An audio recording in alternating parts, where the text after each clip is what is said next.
বিসমিল্লাহির রহমান রহিম। আজকের এই কর্মশালায় উপস্থিত যশোর, নড়াইল এবং ঝিনাইদহ জেলা থেকে আগত বিএনপি সহ বিএনপির বিভিন্ন অঙ্গ ও সহযোগী সংগঠনের উপস্থিত সকল সহকর্মীবৃন্দ, মঞ্চে উপস্থিত কর্মশালার প্রশিক্ষকবৃন্দ, উপস্থিত নেতৃবৃন্দ, আসসালামু আলাইকুম। আজকে সারাদিন আপনারা তিন জেলা আলাদাভাবে হলো, এখন একত্রিতভাবে আমরা আছি, আলাদা আলাদাভাবে আপনাদের স্থানে আপনারা আমাদের যে 31 দফার উপরে আপনারা আলোচনা করেছেন। প্রশিক্ষকবৃন্দ আপনাদেরকে বিভিন্ন বিষয় 31 দফার 31টা পয়েন্ট নিয়ে বিভিন্নভাবে ওনারা পুরো বিষয়টি আপনাদের সামনে তুলে ধরেছেন। এখন প্রিয় সহকর্মীবৃন্দ, এই যে 31 দফা, এই 31 দফা আপনারা মানুষের কাছে নিয়ে যাবেন, কিন্তু মানুষের কাছে যে নিয়ে যাবেন বা আপনারা যে সারাদিন যে প্রশ্নগুলো করেছেন, কেন করেছেন, কেন নিয়ে যাবেন? আমি ঝিনাইদহ জেলার নুরুল ইসলাম আছেন, আহ্বায়ক, সদর থানা কৃষক দল, ঝিনাইদহ জেলা। নিশ্চয়ই এখানে উপস্থিত আছেন।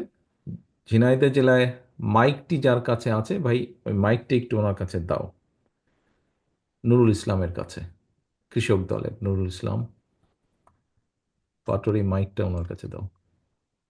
ক্যামেরা যাই আছেন একটু ফোকাস আসসালামু যদি। আলাইকুম। ওয়ালাইকুম আসসালাম, জি ভালো আছেন? জি, আলহামদুলিল্লাহ। আপনি একটু আমাকে বলবেন, এই যে আপনারা সারাদিন এখানে সময় দিলেন, পরিশ্রম করলেন, এই যে বসে থেকে শুনলেন, এটাও তো পরিশ্রম একটা। অর্থ ব্যয় করে এখানে এসছেন, সকালবেলায় বাসে ট্রেনে যেভাবেই এসছেন, তো দরকার কি ছিল এটার? এই 31 দফার কি দরকার ছিল? আপনার এক এক থেকে 2 মিনিটের মধ্যে একটু আমাকে বলেন তো, সবাই আমরা শুনি কি দরকার ছিল, আজকের এই কর্মশালা করার প্রয়োজন ছিল কি কোনো? স্যার, আগামী দিনে আমাদের রাষ্ট্রনায়ক আপনি। এই রাষ্ট্র ক্ষমতায় আসার জন্য সারা বাংলাদেশের মানুষ যাতে সুখী শান্তিতে থাকতে পারে, পলিয়ে যাওয়া হাসিনার সরকার দেশের উপরে যে অত্যাচার করেছে, সেই অত্যাচারকে আমরা পিছনে ফেলে নতুন বাংলাদেশ গড়ার লক্ষ্যে আমরা এই 31 দফা মানুষের দ্বারে দ্বারে নিয়ে যাব। আর আমাদের এই যদি আমরা এই 31 দফা বাস্তবায়ন করতে পারি, তাহলে বাংলাদেশ সুখী সমৃদ্ধশালী একটা দেশ হিসেবে উঠে আসতে পারবে। এবং আমাদের কৃষক সমাজ, আমি যে প্রশ্ন আপনার কাছে করেছিলাম, যদি কৃষক বাঁচে তাহলে দেশ বাঁচবে। এই বাস্তবায়ন হলে কৃষকের লাভবান হবে এবং দেশ সামনের দিকে এগিয়ে যাবে ইনশাল্লাহ। ধন্যবাদ, ঠিক আছে, বসেন। যশোর জেলায় কাজী আজম আছেন, যশোর জেলায় কাজী আজম আছেন।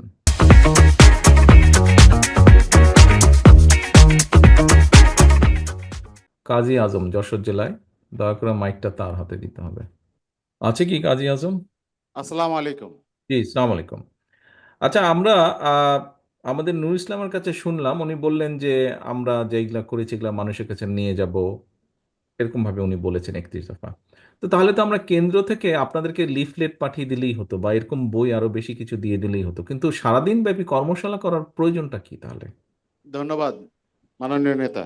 আসলে আজকে 31 দফা যেটা আমাদের রাষ্ট্র নির্মাণের বিষয় রয়েছে, রাষ্ট্র কাঠামো সংস্কারের ব্যাপারে রয়েছে, সেটার মধ্যে 2, 14, 15, 16, 17, 18, 23, 24, 25, 26, 27, 29 এবং 31, এখানে আমাদের সামাজিক নিরাপত্তা বেষ্টনীকে কিভাবে সমৃদ্ধ করা যায় তার দিক নির্দেশনা রয়েছে। আমরা সমস্ত কর্মসূচি নিয়েই সকলের কাছে যেতে পারবো না এবং যাওয়ার প্রয়োজনও নেই, কারণ যার যেটা প্রয়োজন সেটা আমাদের প্রশিক্ষকরা শিখিয়েছেন। যে মানুষটার যেটা প্রয়োজন সেটাই তাকে জানানোর দরকার। যশোর জেলার বাস্তবতা আমার মনে হয়েছে এই 13টি দফা একত্রিত। আপনি আমার আমার প্রশ্নটি বুঝতে পারেননি আপনি। আমার যেটা হচ্ছে, আপনার এই যেই নাম্বারগুলো আপনি বললেন, যেই দফাগুলো বললেন, আপনার আমরা তো কেন্দ্র থেকে লিফলেট পাঠিয়ে দিলেই হতো।